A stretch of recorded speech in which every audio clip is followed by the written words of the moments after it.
नमस्ते दोस्तों, कैसे हैं आप। मिडिल ईस्ट की 10 बड़ी खबरें, युद्ध के 10 बड़े अपडेट में आपका स्वागत है। बिना देरी किए पहली खबर पर बढ़ते हैं। 24 घंटे में दोस्तों तीसरा हमला हो गया है। स्ट्रेट ऑफ हॉर्मुज से नियर डे एयरपोर्ट, हर जगह भीषण हमला बोल दिया गया है। 90 मिनट तक एयर स्ट्राइक हुई है। सेंटकॉम ने इसको लेकर के पोस्ट किया है और कहा कि सेंटकॉम यानी कि अमेरिका की सेना ने बंदर अब्बास सहित कई अलग अलग जगहों पर ईरान के निशाना बनाते हुए सटीक गोलाबारी का इस्तेमाल किया है और अमेरिकी सेना ने 90 मिनट की एक श्रृंखला के दौरान एक एयर स्ट्राइक के दौरान ग्रेटर तुन्ब आइलैंड पर तटीय रक्षा और क्रूज मिसाइल स्थलों पर हमला किया है। अमेरिका ने उत्तरी ईरान के सेमनान शहर पर एक एयरपोर्ट पर हमला किया है और ईरानी अधिकारियों के मुताबिक सेमनान के इस एयरपोर्ट की जो मुख्य इमारत है और स्टोरेज सुविधा है उसको निशाना बनाया गया है। साथ ही साथ अमेरिका ने दावा किया है कि उसने ईरान के पोर्ट की ओर जा रहे कूरा काओ ध्वज वाले एक टैंकर बेलमा पर मिसाइल हमला करके उसको रोक दिया है। सेंटकॉम अमेरिकी सेंट्रल कमांड का कहना है कि जहाज ने कई चेतावनियों के बावजूद अपना रास्ता नहीं बदला। इसके अलावा ईरान के हवाज में बच्चों के कैंसर हॉस्पिटल के पास भी अमेरिका ने हमला किया, जिसके बाद वहां से बच्चों को निकाला गया। दूसरी बड़ी खबर देखिए, ईरानी सेना ने ऑपरेशन साइके के 10वें चरण की घोषणा कर दी है और कहा है कि उसने अटैक ड्रोन से किया है और मिसाइल से किया है और कुवैत और बहरीन में अमेरिका के सैन्य ठिकानों को निशाना बनाया है। ईरानी सेना ने कहा कि दुश्मन की धमकियों और आक्रामकता से देश के राष्ट्रीय हितों की रक्षा करना का जो काम है वो उसका कर्तव्य है, संकल्प है और मजबूत होता जा रहा है। सेना ने कहा कि उसकी सैन्य ताकत, जनता के समर्थन, लड़ाई के लिए तैयारी है और शहीद हुए कमांडरों और सैनिकों की विरासत पर टिकी है।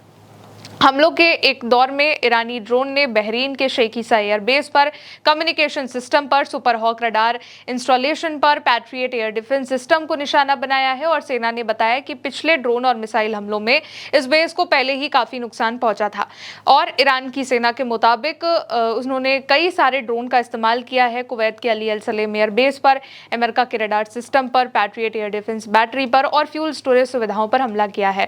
पैट्रियट सिस्टम बेस के साथ साथ अमेरिकी ट्रांसपोर्ट एयरक्राफ्ट पर भी हमला किया गया है। आईआरजीसी ने कहा है कि उसने जॉर्डन के अल अजराक एयरबेस पर F-15, F-16 और F-35 जेट विमानों वाले विमान हैंगर्स को निशाना बनाया है और कई MQ-9 ड्रोन को भी नष्ट करने का दावा किया है।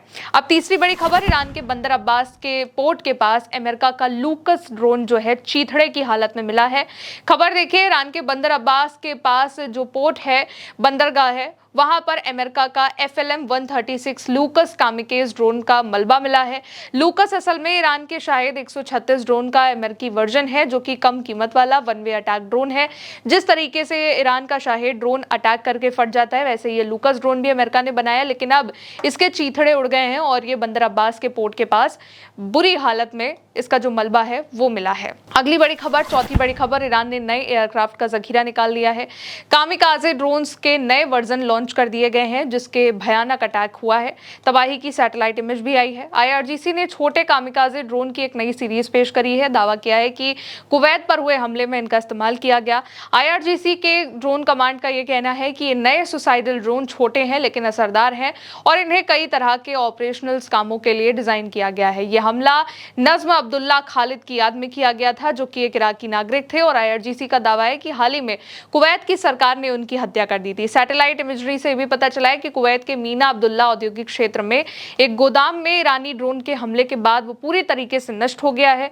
ईरान के आईआरजीसी ने कहा है कि ये सुविधा Kuwait and gulf link holding company की है और ये क्षेत्र में अमेरिकी सैन्य अभियानों से जुड़े लॉजिस्टिक्स और सपोर्ट हब के तौर पर काम करती है। अब अगली बड़ी खबर, इराक के कुर्दिस्तान की राजधानी इरबिल में यूएस एम्बेसी के पास हमला हुआ है। 5 ड्रोन से हमला हुआ है। इराक के प्रधानमंत्री अली अल जैदी ने इसको लेकर के कहा है कि देश की सुरक्षा और स्थिरता को कमजोर करने की किसी भी कोशिश को बर्दाश्त नहीं किया जाएगा। इरबिल पुलिस के अकॉर्डिंग 5 ड्रोन हमले दर्ज किए गए हैं और इनमें से एक ड्रोन अमेरिका के वाणिज्यिक दूतावास के पास गिराया गया है जिसके बाद वहां आग लग गई, धमाका हुआ और दूतावास एम्बेसी की एयर डिफेंस को जो यूनिट है उसको अलर्ट कर दिया गया है, सक्रिय कर दिया गया है। इसके अलावा जो 2 ड्रोन है वो इरबिल के बाहरी इलाके में अमेरिका के बेस के पास जाकर गिरे हैं और ये जो इरबिल में अमेरिका की एम्बेसी है वो ग्रीन जोन यानी कि सबसे सेफेस्ट मानी जाती है, सुरक्षित मानी जाती है और इसके एयर डिफेंस को भेदते हुए ईरान के ड्रोन यहां पहुंच चुके हैं।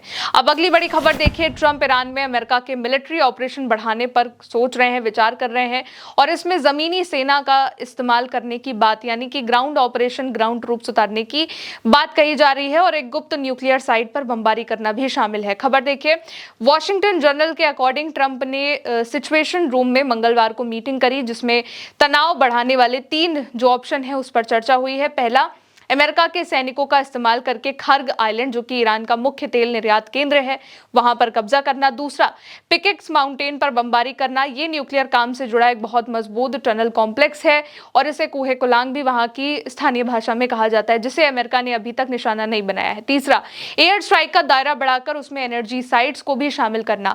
ट्रंप ने अभी कोई आखिरी फैसला नहीं लिया है, लेकिन इस पर बातचीत हुई है। और साथ ही पिकेक्स माउंटेन के बारे में, ये जो सुरंगें हैं वो ग्रेनाइट चट्टानों में 350 से 475 फीट की गहराई पर बनी हुई हैं, जो कि शायद अमेरिका के बंकर बस्टर मिसाइलों की पहुंच से भी बाहर हो सकती हैं। और दावा किया जाता है यहां पर ईरान का यूरेनियम सुरक्षित है। अब अगली बड़ी खबर, ईरान के एक सीनियर अधिकारी ने डोनाल्ड ट्रंप की खर्ग आइलैंड पर कब्जा करने की धमकी के जवाब में इलाके में मौजूद अमेरिका के मिलिट्री ठिकानों पर, बेस पर जमीनी हमले की सीधी मांग करी है, यानी कि अब ईरान भी ग्राउंड ऑपरेशन शुरू कर सकता है। साथ ही उन्होंने ईरानी फोर्स से अमेरिका के सैनिकों को पकड़ने और उन्हें ईरान लाने को कहा है कि उनको पकड़कर यहां लाओ और यहां पर मारो। सरकारी टीवी पर एक कार्यक्रम के दौरान ईरान के पूर्व विदेश मंत्री और मौजूदा सांसद मुनेचर मोताकी ने कहा है कि जरूरत पड़ने पर हम जमीनी युद्ध शुरू करेंगे, ग्राउंड ऑपरेशन शुरू करेंगे और हमारे लड़ाके इलाके में अमेरिका के बेस पर कब्जा कर लेंगे, सैनिकों को बंदी बना लेंगे और उनकी संपत्ति और मिलिट्री सुविधाओं को जब्त कर लेंगे। ये बात यहां पर कही जा रही है, यानी कि जमीनी लड़ाई की बात। अगली बड़ी खबर, इजराइल के खिलाफ तुर्की ने मोर्चा खोल दिया है। ईरान जंग के बीच तुर्की ने मदद करने का ऐलान किया है। इस्तांबुल की अदालत में मानवता के खिलाफ अपराधों के लिए नेतन्याहू पर गिरफ्तारी वारंट जारी किया है। इस्तांबुल की एक अदालत ने सुमुद मानवीय सहायता बेड़े पर सैन्य कब्जे को लेकर के इजराइल के प्रधानमंत्री नेतन्याहू के खिलाफ अंतर्राष्ट्रीय गिरफ्तारी वारंट जारी करने का आदेश दिया है। इसके अलावा तुर्की के प्रेसिडेंट एर्दोगन ने भी कहा है कि गाजा से लेबनान तक, सोमालिया से सीरिया तक, अराकान से सूडान तक, जहां पर भी कोई दबा हुआ इंसान है, जहां भी कोई आंखों में आंसू और झुका हुआ सिर लिए हुए है, हम उन पर अपने पंख फैलाते रहेंगे। मैं अपने युवाओं से हमेशा ये बात ध्यान में रखने को कहता हूं कि जैसे 10 साल पहले थी दुनिया, आज भी दुनिया की नजरें हम पर है। आज बेरूत, दमिश्क, अलेप्पो, त्रिपोली, साराजेवो हमें देख रहे हैं। गाजा, वेस्ट बैंक और यरूशलेम के मासूम बच्चे हमें देख रहे हैं। मिडिल ईस्ट में बाल्कन तक, कॉक्शिक्स से लेकर के अफ्रीका तक दबे हुए और गलत काम करने वाले लोग बड़ी उम्मीद से तुर्की की ओर देखते हैं और यहां पर इसीलिए तुर्की ने मदद का ऐलान भी कर दिया है। अगली बड़ी खबर देखिए, ईरान ने ऑपरेशन साइके के तहत अमेरिका के अड्डों पर तबाही मचा दी है। कुवैत, इरबिल में सैनिकों पर सीधा हमला बोल दिया है और यूएई के फुजैरा पोर्ट पर अटैक किया है। बड़ी खबर है, ईरान के गालिबाफ के करीबी एक सूत्र का कहना है कि IRGC ने यूएई के फुजैरा पोर्ट पर मिसाइल से हमला किया है, जिससे वहां पर जो कामकाज है वो सब रुक गया है। फुजैरा एक बहुत बड़ा पोर्ट है। ये घटना ईरान की उस चेतावनी के बाद हुई है जिसमें उसने कहा था कि अमेरिका की नेवल ब्लॉकेट के जवाब में वो यूएई के फुजैरा पाइपलाइन और सऊदी अरेबिया की ईस्ट वेस्ट पाइपलाइन बंद कर देगा और अब फुजैरा पोर्ट पर हमले का दावा ईरान की ओर से किया जा रहा है।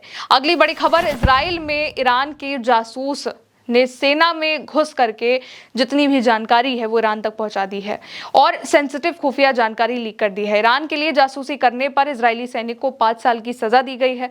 15 जुलाई को इजराइल के एक मिलिट्री कोर्ट ने एक्टिव ड्यूटी सैनिक को ईरान के एक कथित एजेंट को संवेदनशील वीडियो फुटेज भेजने के आरोप में 5 साल की जेल की सजा सुनाई है। इजरायली सेना के अकॉर्डिंग 2025 में टेलीग्राम के जरिए सैनिक से संपर्क किया गया, उसे अलग अलग फोटोग्राफी असाइनमेंट के लिए पैसे देने का ऑफर दिया गया। 2025 में ईरान के खिलाफ 12 दिन तक चले अमेरिका इजराइल के युद्ध के वक्त सैनिक ने आम लोगों वाली जगहों से मिसाइल इंटरसेप्शन, मिसाइल को हवा में ही नष्ट करने के जो वीडियो हैं वो भेजे। द टाइम्स ऑफ इजराइल की रिपोर्ट और बाकी मीडिया आउटलेट्स भी कहते हैं कि जांच में पता चला है कि सैनिक ने ईरानी हैंडलर को मिसाइल इंटरसेप्शन के 2 वीडियो भेजे, जिन्हें उसने जून 2025 में ईरान के साथ युद्ध के दौरान शूट किया था। इजरायली सेना का कहना है कि उसे इनमें से एक वीडियो के लिए पैसे भी मिले थे।